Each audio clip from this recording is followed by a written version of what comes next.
যুগ পরিবর্তন করতে হয়েছে। আপনারা সকলে জানেন। আচ্ছা বলুন তো বাবা, একের পর দুই হয় না তিন হয়? একের পর দুই হয় না তিন হয়? তাহলে একের পর দুই হয়, ঠিক তো বাবা? তিন হয় না।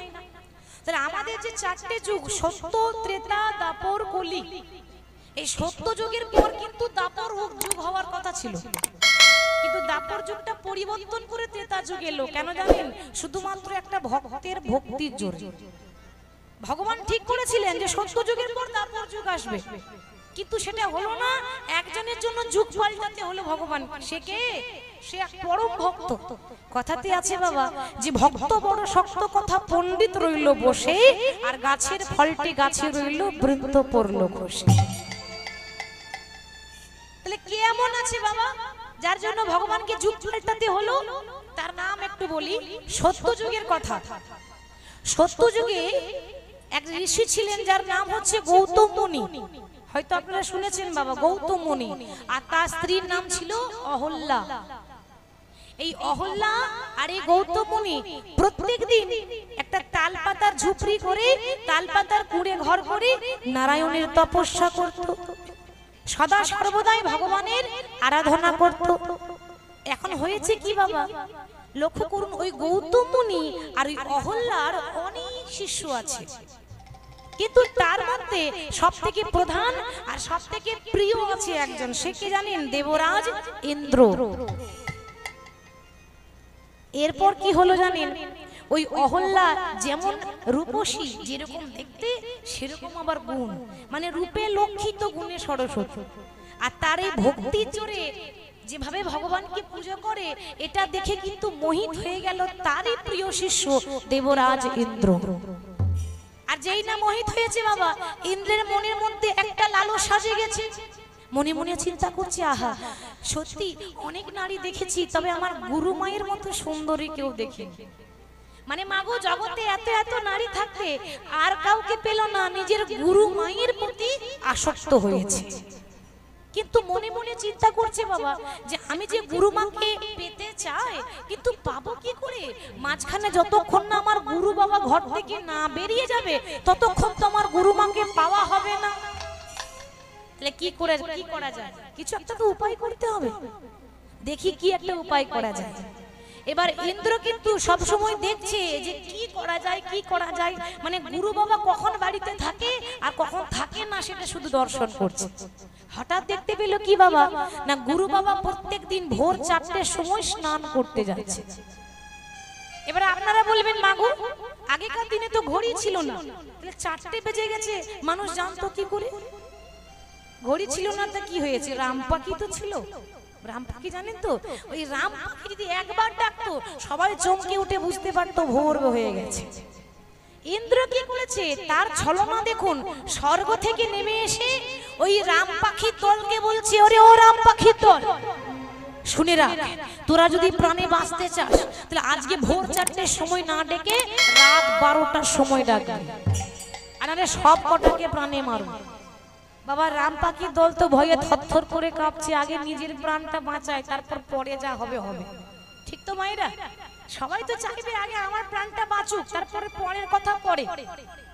এখন রাম পাখি প্রত্যেকদিন ভোর 4টের সময় ডাকে, আজকে রাত 12টার সময় ডেকে দিয়েছে। আর যেই না রাত 12টায় রাম পাখি ডেকেছে, গৌতম মুনি তাড়াতাড়ি চমকে উঠে বলছে, কি এত তাড়াতাড়ি ভোর হয়ে গেল? তাড়াতাড়ি কমণ্ডলটা নিয়ে যেই না গৌতম মুনি স্নান করতে গেল, সেই সুযোগে দেবরাজ ইন্দ্র নিজের গুরুদেবের বেশ ধারণ করে, গুরুদেবেরই রূপ নিয়ে অহল্যার কাছে এসেছে। অহল্যা,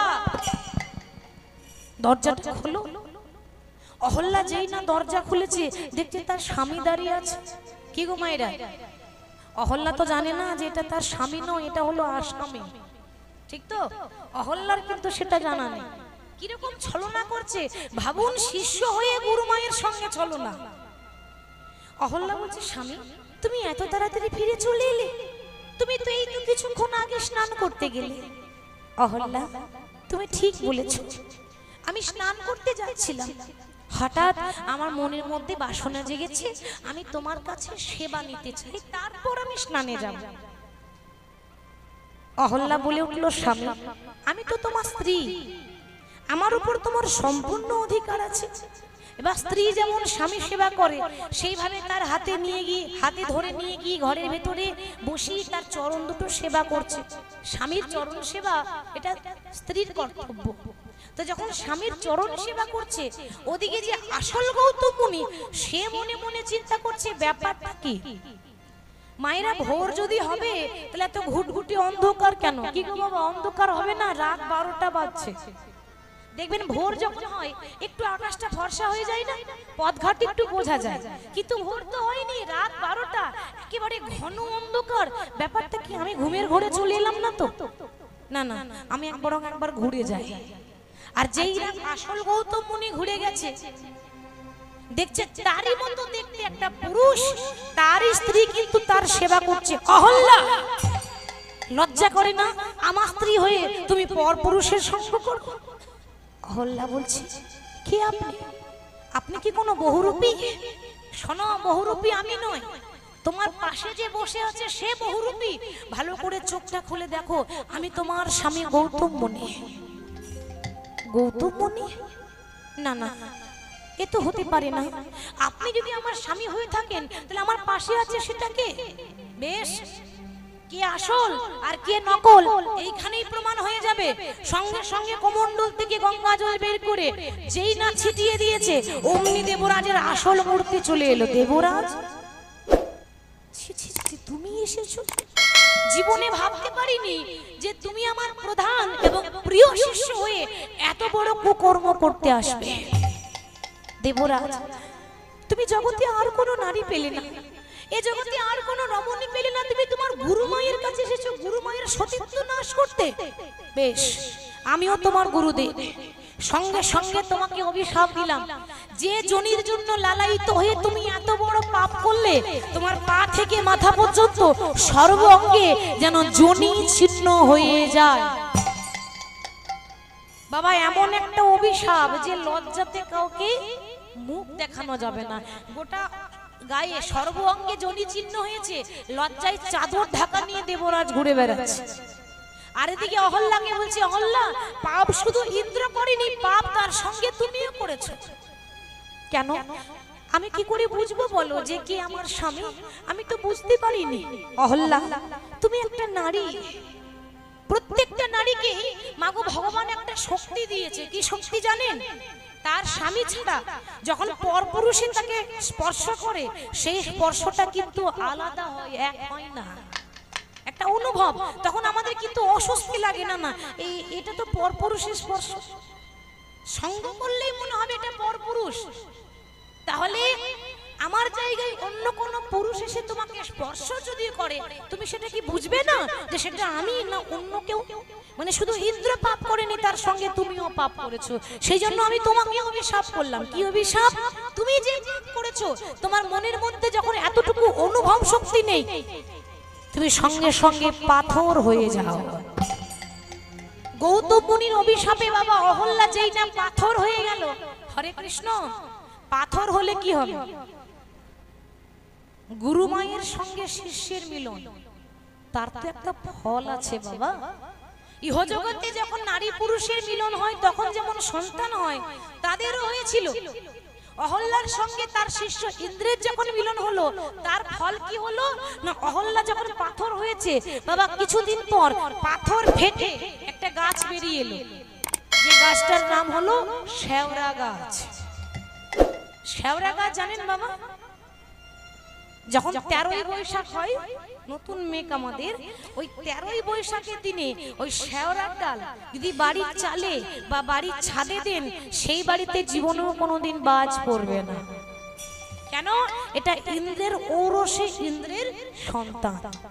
তাহলে সেই পাষাণী অহল্যা, মানে অহল্যা যখন পাথর হয়ে গেল, মনে মনে প্রার্থনা করলো, দয়াময় তুমি তো জানো আমি নির্দোষ, আমি জেনে শুনে পাপ করিনি, আমি নির্দোষ। তবে যখন ভুল আমার হয়ে গেছে, আমার স্বামী যখন অভিশাপ দিয়েছে, অভিশাপ তো ফিরিয়ে নেওয়া যাবে না।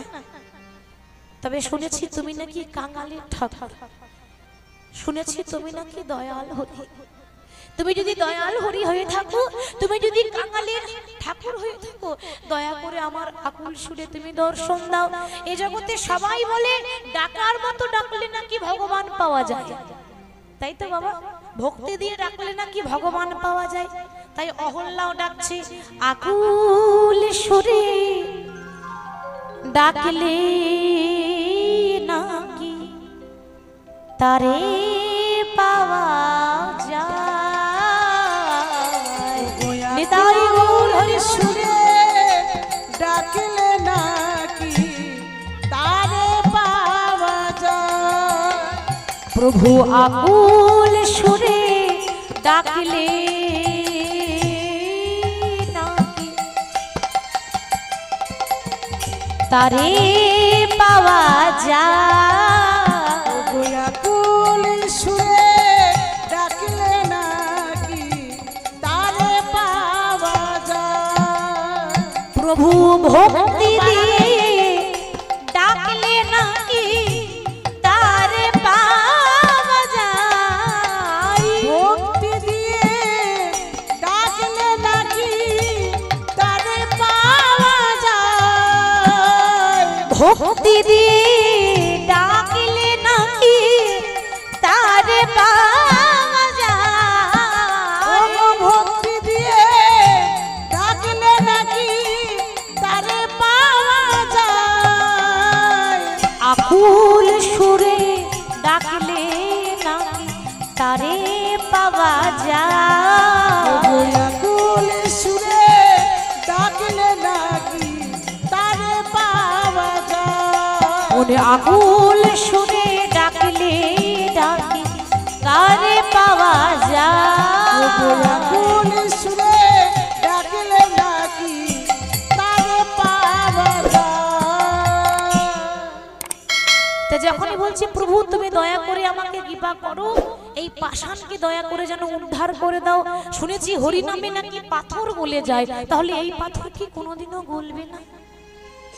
ভক্তের ভক্তির জোরে ভগবানকে নেমে আসতে বাধ্য হলো। তাই সত্য যুগের পর দাপর যুগ হওয়ার কথা ছিল, সেই শুধুমাত্র পাষাণী অহল্যাকে উদ্ধার করার জন্য চলে এলো সত্যের পর ত্রেতা। মানে তাড়াতাড়ি যুগটা চলে এলো শুধু ভক্তের ভক্তির জোরে।